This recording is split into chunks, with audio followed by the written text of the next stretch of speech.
Tuning in to the online broadcast network, AFTERBUZZ TV. Over 20 million weekly downloads in over 150 countries, and your #1 source for after-show entertainment.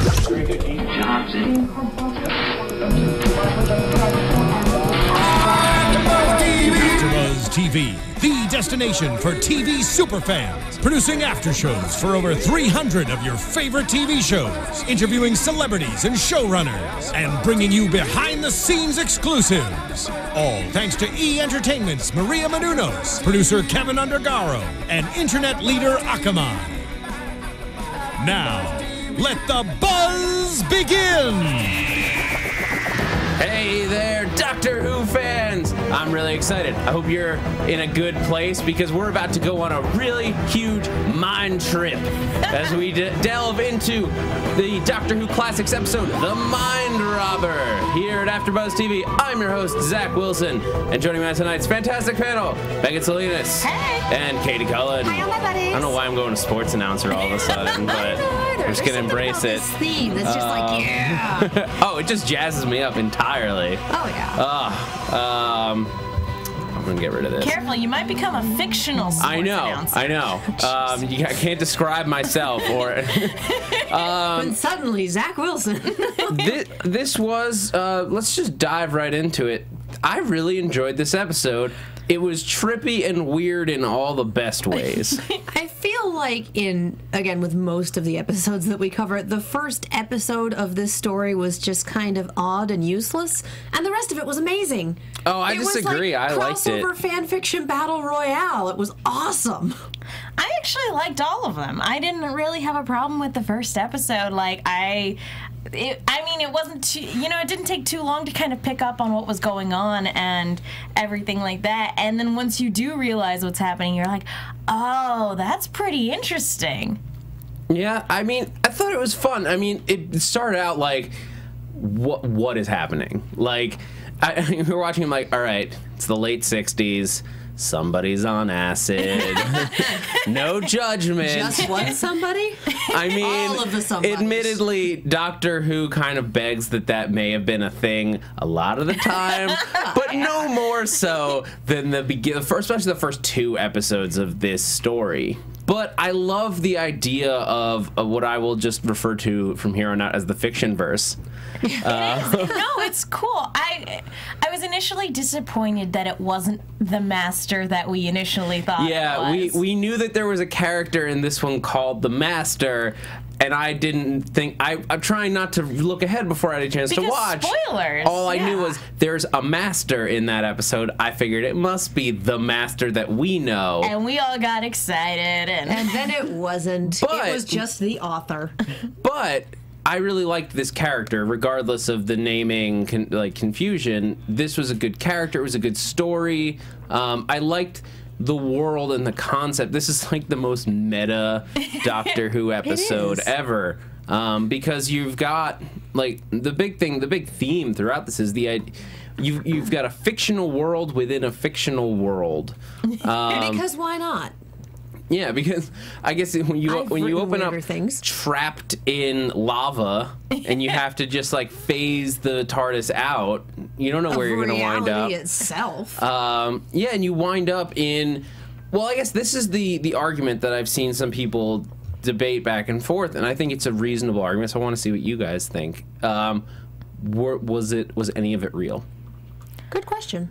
That is an I actually hadn't even considered that. I was just taking everything at face value. That is a very excellent question. I think it was, but it kind of begs the question of how all of this came about, because it was just its own little separate world, and we don't know where it came from. We don't know why it was there, and it kind of, we presumably like kind of collapsed in on itself and was destroyed, but that's just kind of what it is whenever you have a story with its own little kind of universe like that. Like any given Neil Gaiman story like Coraline, I just kind of assume, okay, it's a world and what's going on there is real, and it's just separate from our own.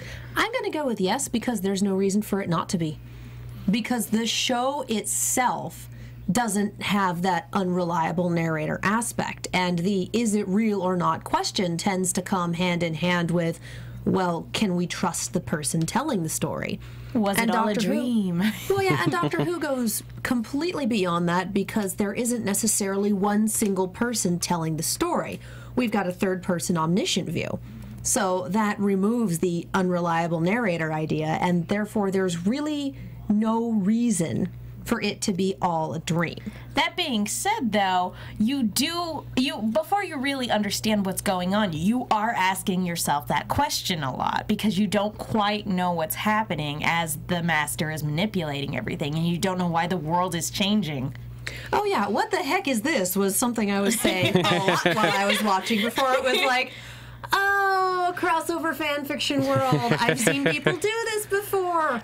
Right. Oh, Yeah, not to interrupt, but when we get a chance, I do want to ask what characters you guys would want to. I like the carcass. We'll save that for the end. That's going to be a fun game to play. I'm really excited you brought that up. Jeez. But in my, especially because what I was about to say, in my mind, what's happening here is this episode has bent the realm, like the world, the reality of the Doctor Who world and the real world that we live in.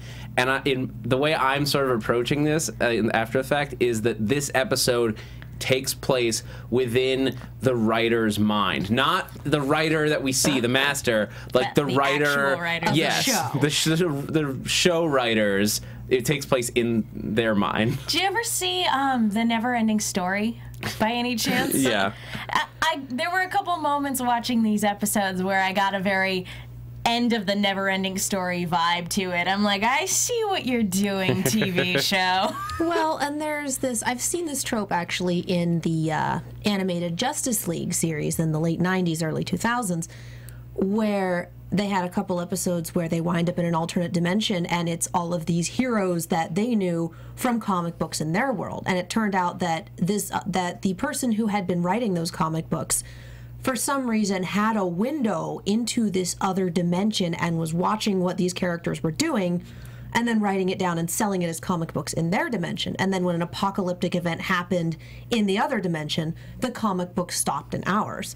So what's to say that we don't have the multiverse and that the Doctor just took a step sideways into one that was aware of the other multiverses and able to tap from them? Yeah.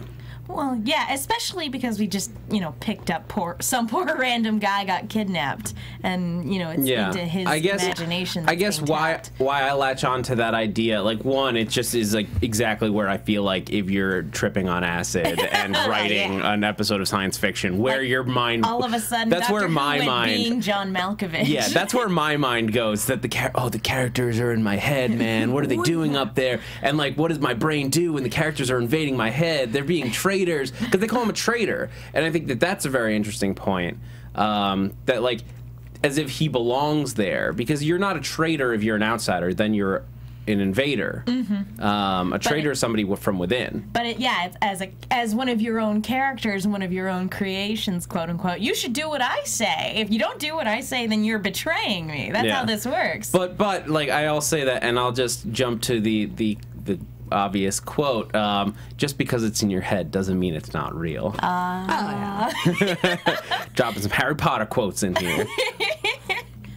But I think it's a fun game to play of like when you step outside the universe, and the Doctor acknowledges that they've stepped outside, and then the TARDIS blows up, and then what from that point is real. All the monsters they're fighting, he admits, like, they're not real. Yeah, Medusa. Multiverse theory. That random comic book character, the Minotaur. Well, this all gets... the carcass. I do! He was great! And continuing to pull into my writer's mind theory on it, it's just all these things, from classic literature that are living up in the guy's mind, and then, like, a fake character... the superhero, the carcass, who's not like a real comic strip, but is an idea that he just had. And it gets attached to one of his other characters in the form of Zoe. Well, it wasn't a real comic strip. It isn't now that we've passed the year 2000 and it's not a thing. But it's the speculative side of speculative fiction. This is what fiction's going to be in the year 2000. So he is a fictional character. We just haven't gotten there yet. Exactly. It's a fictional character that was created by the writer that never was actually put down on paper, but it was up in the writer's head where it lives. What if the writer was living in the year 2000 and the carcass did exist in his dimension? But that means he And traveled there- back to we- 1968 to write an episode of Doctor Who, and now we're confused again. Which writer are we talking about? The writer of the episode or the writer that was kidnapped from some point in time? When I say writer, I'm referring to my crazy theory, like the writer of the episode, my insane theory. I'll refer to the master as the master. Okay. I do really like the idea that, like, this was a dream that the writer had, and he was just like, whoa, I gotta write that down. This is how crossover fan fiction gets started. Wouldn't it be great if this character interacted with this character? Yeah, Holy cow, let's do it. But normally in fan fiction, they're allowed to say stuff outside of their given dialogue. I felt really bad for Gulliver. But notice that he was the only one that was stuck with that. I'm pretty sure Rapunzel never made cracks about, oh, people do it all the time. Oh, it's a pity you're not actually a prince. I'm looking for a prince and I'm supposed to marry one. Maybe not in the version you read. Tangled, maybe. But it seems like Gulliver was the only one stuck with that, and everyone else was just kind of do whatever, say whatever, have a good time. Probably because there's really only one version of Gulliver. A lot of those other tales, there are lots of different variations of those tales. Jack Black didn't show up. Yeah. Thank goodness. I hear that one was awful. Was he alive at that point? 1968, no. I don't. Was he? I don't know. How old is Doesn't matter either way. Off topic. Point being. But I guess, like, what did you guys think about how all the characters sort of blended in, how Jamie and Zoe dealt with the characters? Well, since this was the first time we had seen Zoe, it was fun kind of getting to know her. I like how spunky she is. Yeah, for anyone that has been watching along with us and just like is limited to the availability of what's on Hulu and Netflix and such, Zoe was picked her up on a moon base in the year 2000. So where's Victoria? She kind of retired from traveling. I think she settled down with somebody. I don't remember if she got married but she definitely settled down. It wasn't that she wasn't a good fit with Jamie and the Doctor. It's just I think traveling was wearing on her a bit. Yeah, I mean, you know, we're used to companions nowadays like rotating out fairly regularly, but Jamie is like in for the long haul. Everybody loves this dude in a kilt. Which made it even more jarring when he disappeared for an episode. And when he had a different face. Yeah. I wonder if there was something going on with the filming He had the schedule chicken at that pox. point. Oh!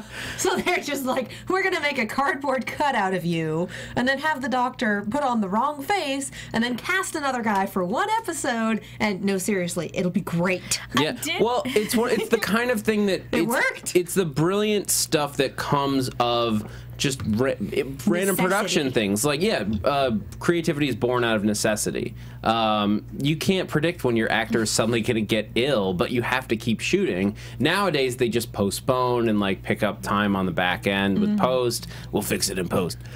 Which is sort of what they did here.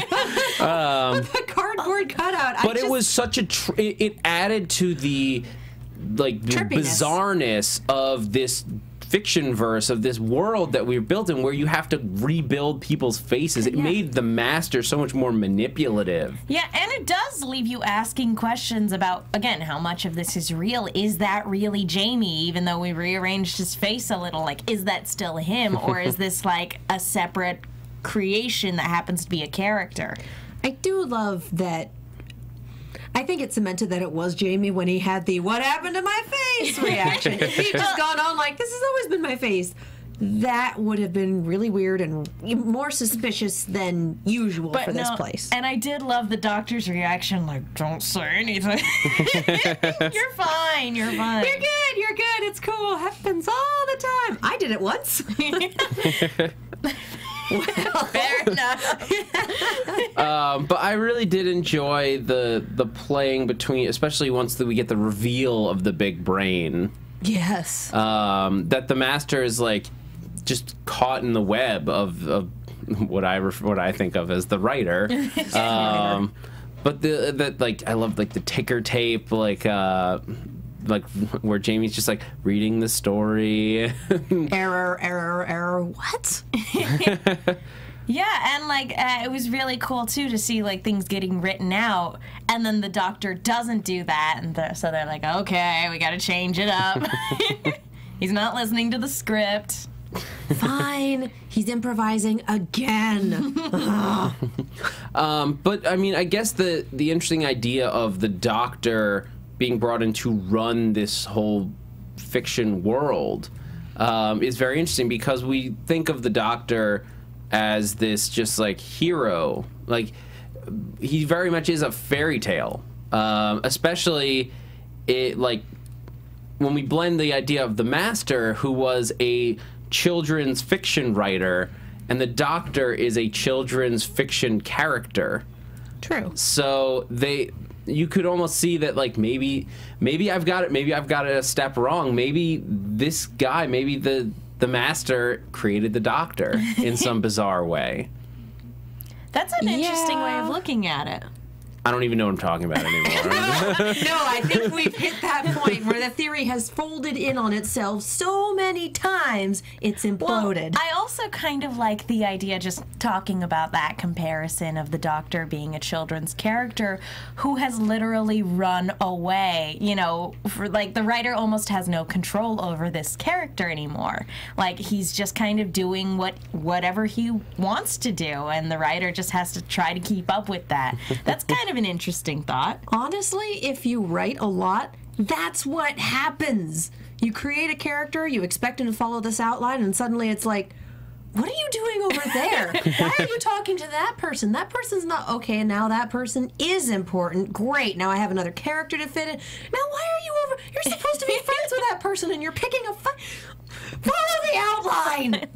Well, it happened. I've done Nano for 3 years. This happens all the time. I mean, it happens, like when you're writing and you have a character and you build the character, you build their motivations and what their wants and desires are, and sometimes that doesn't necessarily fit with the circumstances that you're building around. And that's where the Doctor finds himself. He finds himself trapped in this. He's writing a story. He's trying to write himself out of a jam, literally. I am in a terrible piece of fan fiction, and I need to get away from it. Yeah, there's toy soldiers and a weird superhero from the future, and with impossible technology, and Medusa's Gulliver, who's incredibly helpful and good-looking. Gulliver's hanging out with Rapunzel, and what's happening? I feel like Gulliver and Rapunzel would get along really well. You know? I mean, she's a regular-sized person. I think he'd be happy with that. It's just nice to have somebody of normal height to talk to. Whereas the carcass was a slab of highly functional meat. Let's be real. How great was it to see Zoe wrestle him, by the way? Yes! That was, you know, at first I was worried that Zoe was going to just get, like, into this, like, damsel in distress thing, but she just tosses that guy.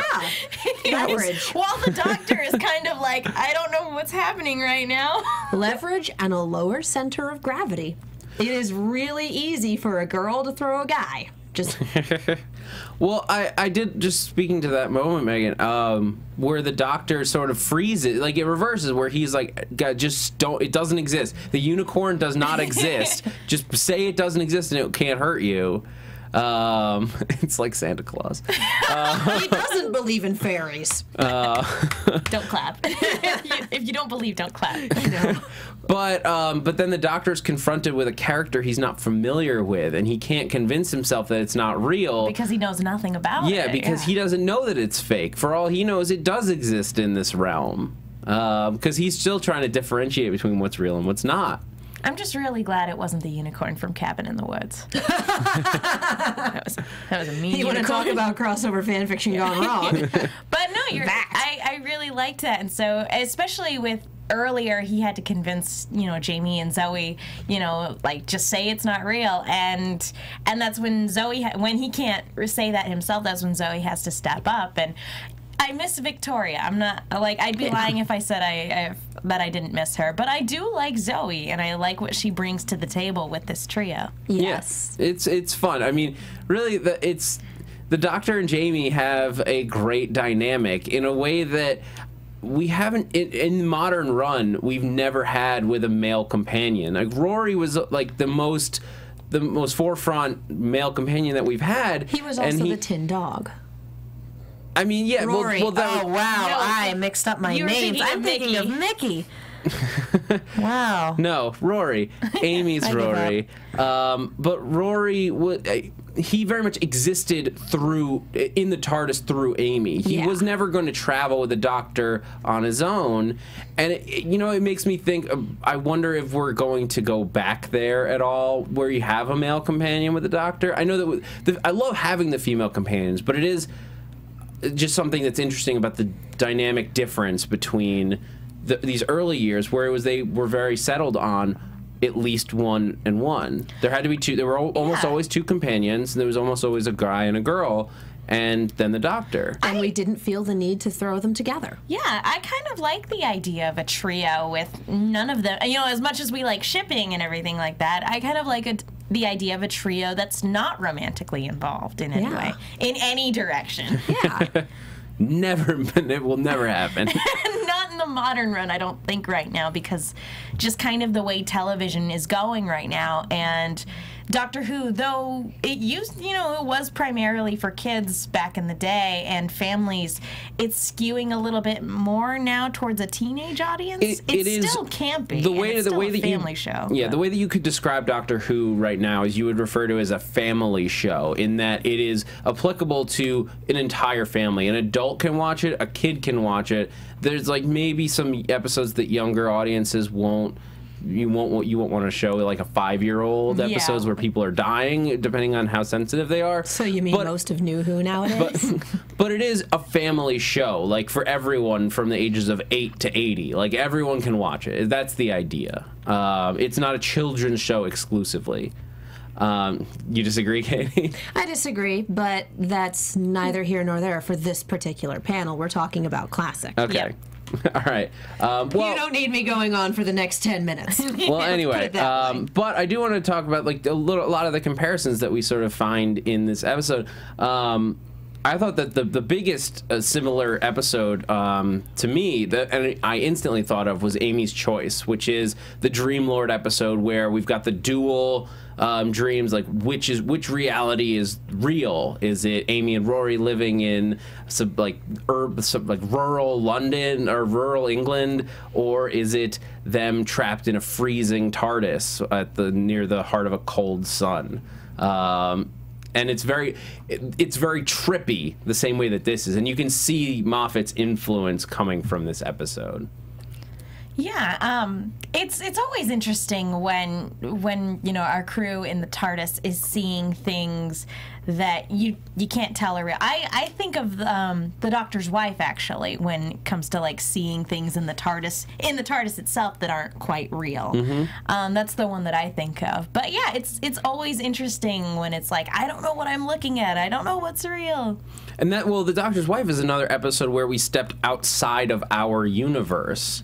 But that was a totally different way of doing it, because that was like this. It was a bubble universe, or a pocket universe, however you just choose to describe Neil Gaiman with his separate universes. Yeah, pocket dimension. Dimension. You're right. It was the wrong word.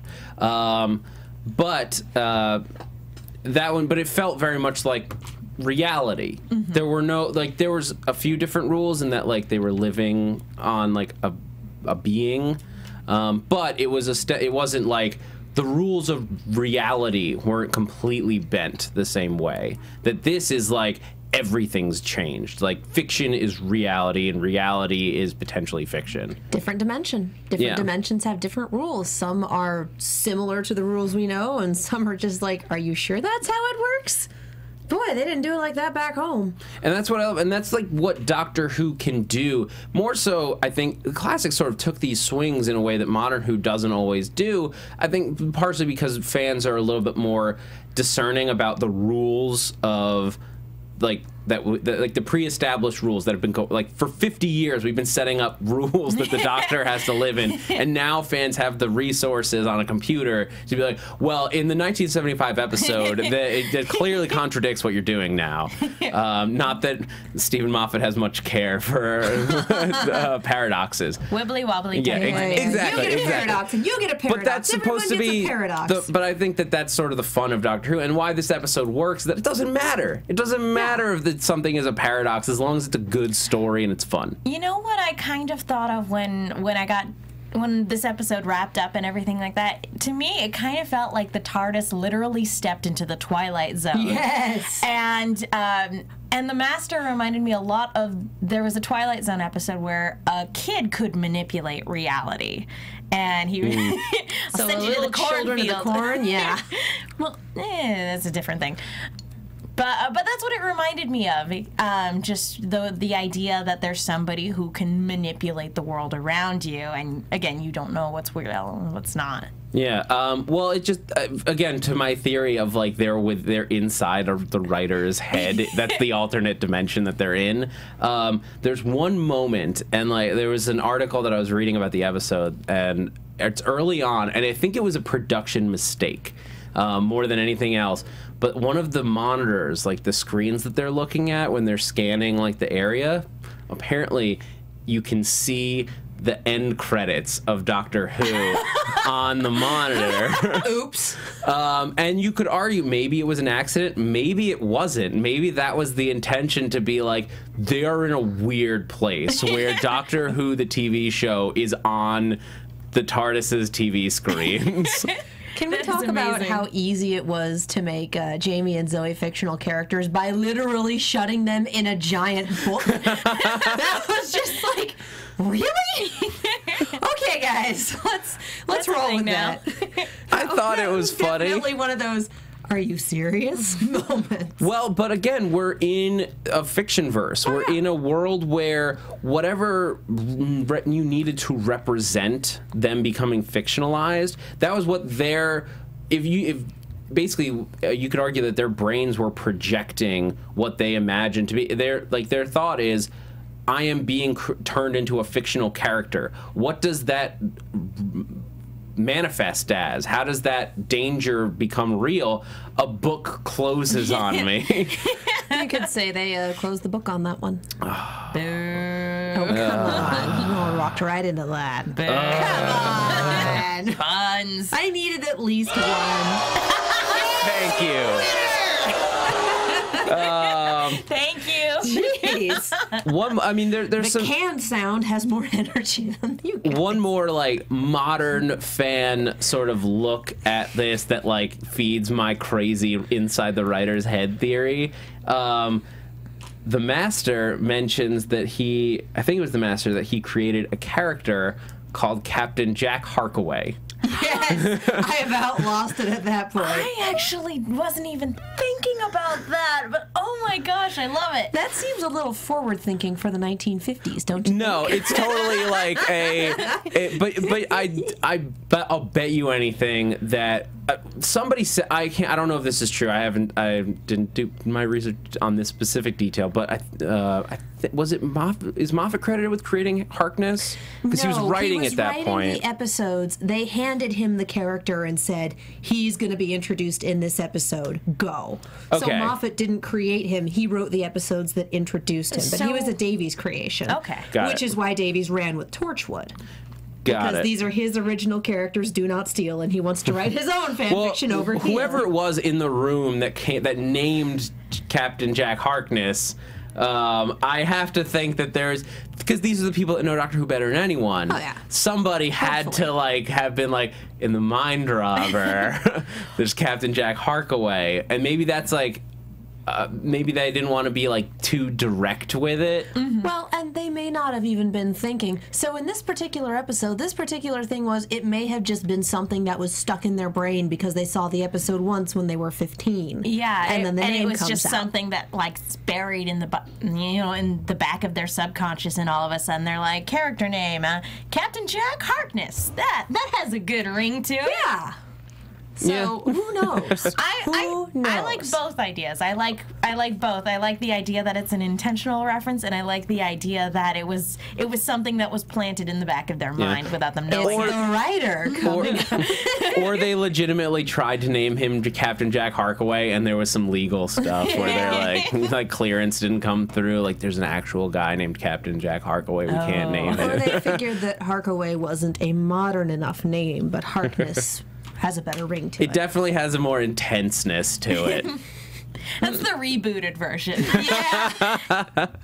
The same continuity, Megan. Do you guys have any other thoughts on this episode, The Mind Robber? It was such a trip, but it was so much fun. This is definitely one where I had fun beginning to end, and I guess the only thing that really bothers me is that, like, the constant cliffhanger. Yeah. It's like, do we make it back? Does the TARDIS come back together? Tune in next week to... Well, we can't. Same Doctor Time. Same Doctor Channel. Well, there's something to be said for the fun of a serial like that, where you are getting cliffhangers like once a week, and especially in an era where you don't have hour-long movies. It's just frustrating to us because we don't have the next episodes.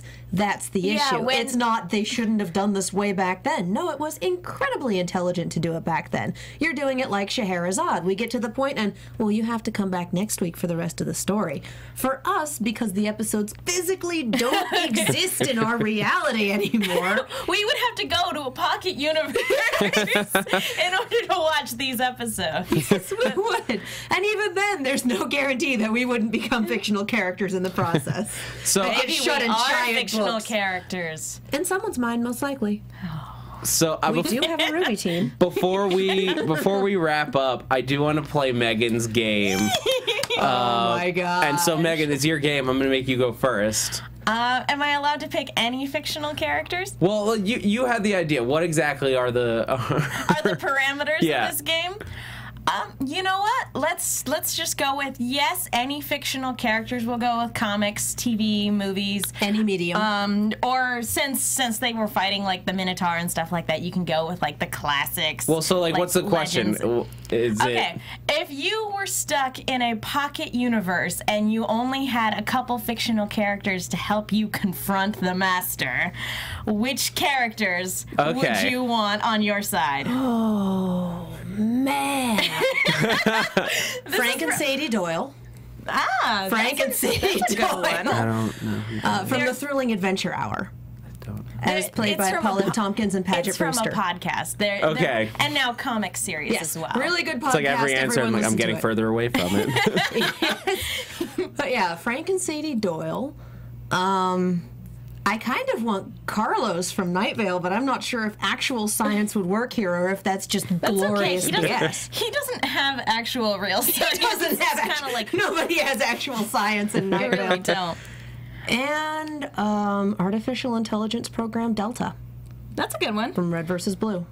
You don't recognize anyone I've said, I know what Red vs. Blue is. Okay, I am here to assist. This is probably the nerdiest you will ever see me. I asked for Frank, Sadie, Carlos, and Delta. I want Optimus Prime. Yes! All right. I changed my mind. I want that. Volume down. Simmer down now. I want Optimus Prime. Answer. I want Spider-Man. I wouldn't mind Batman if I couldn't have Spider-Man, because Batman's a detective. But Peter Parker's someone smart who can outthink them is the thing. Yeah, that would be good. Those particular choices. Sherlock Holmes wouldn't be bad either for that particular. What version? It doesn't matter. Classic it is. It doesn't matter. Honestly, there are a gazillion different incarnations, so just anyone that could deduce what was actually going on. True. So I will cap it at 3. Otherwise, we will be here all day with a list of Megan's favorite characters. And the Doctor.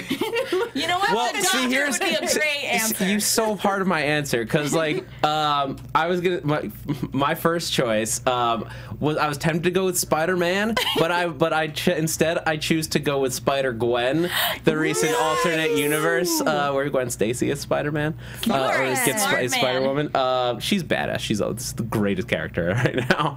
And then I was gonna say, like, is it cheating to say I would take the Doctor? Because if we were outside of the fact that this is a Doctor Who panel, that's where my mind jumps immediately. But my third choice would have to be the Planet Express crew, because no matter what circumstance you're in, they're somehow going to stumble into a solution. They're not the smartest, they're not the best, but somehow they're going to get it done. Well, Futurama mostly has negative continuity, so yeah. There you go. No matter what happens. But that's our team. But guys, what I want, and we have a long hiatus coming up because we have the Christmas break. AfterBuzz TV is going on a break, and so are all the panels. And I want to know from you. I want you to go onto iTunes, go onto YouTube and Twitter. Let us know. I want to know what your dream team against the Master is. Tell us. I want to know what insane nerdy team you are putting together. I don't think you can go more obscure than Katie's team, because that's impressively obscure. It's not impressively obscure. It's awesome. And then I think we're gonna have to have a battle royale or some kind. I have a giant robot on my team. I think I win. I've got Spider-Gwen. True. She is awesome. I don't really have anyone who's battle ready. I went for people who could actually figure it out and then talk their way out of the situation. The best thing about her choice is Frank and Sadie would bring drinks. That's true. We would all just have drinks and watch your guys' teams duke it out. But yeah, but to go back to my point, yes. Go onto iTunes, hit us with a review. For those of you who might not be familiar with our little speeches on here, going onto iTunes and helping us out, hitting the subscribe button, hitting us with a rating and a review, it takes just a minute of your time, and it does an infinite amount of help for everyone here at AfterBuzz TV. It helps raise the collective water level of the entire network. It helps us keep the lights on, helps us find sponsors and get guests for all of our different shows. It's, again, we've said it before, it's a little tough on Classic Who. A lot of the people involved are dead. Actually, Gallifrey 1 is rolling around in February. Yeah, so we do have some potential to get guests that, like, I'm working on it. Yeah, we're working on it, but your reviews absolutely help because they help raise the profile of the show and the network. So it really does make a difference. It makes a big, it really does help us out. So please take a minute of your time, go on to iTunes and hit us with a review. And I think that's going to do it for us here at AfterBuzz TV on the Doctor Who Classics. Next time when we come back, I want to review, we're going to be going to the War Games, the last Troughton story. We're going to be doing just the first 5 parts. This is assuming that I am able to track it down. Because for some reason, the only available copies of a Region 1 DVD, because it's not available on Hulu or Netflix, and Region 1 DVDs cost $350 right now. And I'm sorry, guys, I love you, but whoa. Yeah, that's a little, that's exorbitant. But so assuming that we can find a copy and like get it, and if not, we'll be tweeting about it and we'll try to put out word of what we are going to do. But if not, we will be doing Patrick Troughton's last story, the first 5 episodes, the War Games, and we'll be doing that in 2 parts. Just because it's 10 episodes long. And we come back on January 7th? I believe so, yes, January 7th. The 6th is Tuesday. The first Wednesday of the new year. Next week is obviously Christmas Eve and yes, New Year's. But the Doctor Who podcast will also return with the Modern Who Christmas special, starring Nick Frost as Santa Claus. I'm so excited. And we will absolutely be back. Matt Lieberman will return with a fantastic panel, yet to be determined, of all of your favorite Who people. But so tune in for that. Until then, Megan Salinas, where can people keep up with you?